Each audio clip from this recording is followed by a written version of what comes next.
भगवान श्री कृष्ण जब माता देवकी और पिता वसुदेव को कंस के चंगुल से छुड़ाने गए तब उनकी उम्र 14 वर्ष थी। उनकी माता ने उनसे पूछा कि बेटा तुम तो भगवान हो, तो तुम हमें पहले ही कंस के चंगुल से छुड़ा सकते थे, इतनी देर क्यों कर दी?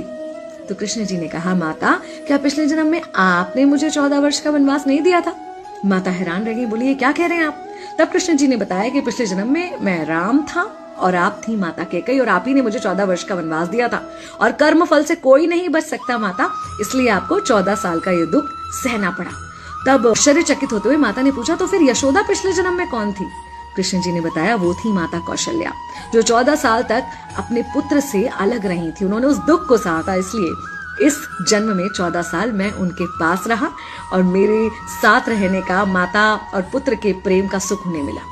कहने का मतलब यह है कि कर्म फल से ना उस युग में कोई बचा था, ना आज कोई बचेगा।